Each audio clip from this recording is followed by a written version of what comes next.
Hi hello नमस्कार दोस्तों। तो चलिए आज हम स्टार्ट करते हैं एक नया टॉपिक जिसका नाम है रिफ्लेक्शन ऑफ लाइट। तो पहले हम समझेंगे कि रे ऑफ लाइट के बारे में। मान लीजिए यहाँ पर एक सोर्स है, लाइट सोर्स। इसमें से बहुत सारी पैरेलल रे ऑफ लाइट ऐसे ही से निकल रहे हैं। अगर दो रे ऑफ लाइट के बीच पे एंगल 0 डिग्री है तो उस दोनों रे ऑफ लाइट को कहते हैं parallel ray of light with respect to each other. मतलब ये वाले जो रे ऑफ लाइट है इसके रेस्पेक्ट में पैरेलल है और ये भी इसके रेस्पेक्ट में पैरेलल है। ऐसे ऐसे बहुत सारे रे जाते हैं, उसको कहते हैं पैरेलल रे ऑफ लाइट। आप समझेंगे कि रिफ्लेक्शन ऑफ लाइट क्या होता है। मान लीजिए यहाँ पर एक प्लेन सरफेस है, ये जैसे कि मिरर एक प्लेन सरफेस होता है।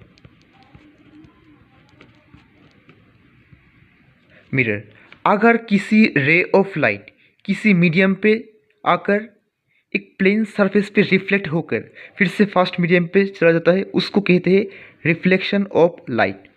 जैसे कि मान लीजिए एक रे ऑफ लाइट किसी मीडियम पे आकर इस प्लेन सरफेस की इस पॉइंट में आकर रिफ्लेक्ट होकर फिर से फर्स्ट मीडियम पे चला जाता है, उसको कहते हैं रिफ्लेक्शन ऑफ लाइट।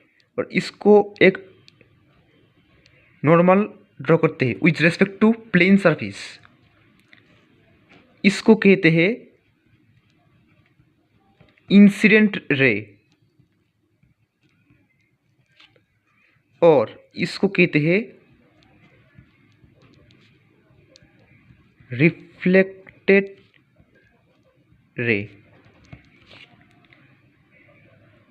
अब रिफ्लेक्शन ऑफ लाइट की दो लॉ है। तो पहला लॉ क्या कहते हैं? पहला लॉ कहते हैं कि the incident ray normal and reflected ray lie in the same plane. एक प्लेन है, plane at the point of incidence. The incident ray normal and reflected ray lie in the same plane at the point of incidence. इसको कहते हैं point of incidence.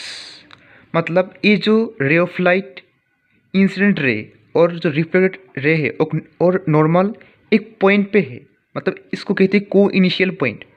इस point और ये रे of light, ये वाले नॉर्मल, ये ऑफ रे ऑफ लाइट, ये तीनों एक प्लेन में होता है। इसको कहते हैं फर्स्ट लॉ ऑफ रिफ्लेक्शन। और सेकेंड लॉ कहते हैं the angle of incidence are equal to the angle of reflection. जैसे कि मान लीजिए ये वाला एंगल है आई और ये वाला एंगल है आर। किसी भी प्लेन सरफेस में angle of reflection are equal to angle of incidence होता है। इसका मतलब angle of I equal to angle of R होता है। मान लीजिए आपको दे दिया कि एंगल ऑफ रिफ्लेक्शन, मतलब एंगल ऑफ रिफ्लेक्शन है 30 डिग्री। तो आपको पूछा है कि एंगल ऑफ इंसिडेंस क्या होगा, तो एंगल ऑफ इंसिडेंस भी होगा 30 डिग्री, सॉरी यहाँ पर आर होगा। तो यह रहा हमारा पहला लेक्चर। दूसरे लेक्चर में हम स्पेशल केस के बारे में जानेंगे कि अगर 0 डिग्री एंगल में आया तो कैसे जाएगा, और बहुत सारे केस जैसे कि पैरेलल रे ऑफ लाइट और बहुत सारी चीज़ की समझेंगे। तब तक के लिए बाय बाय।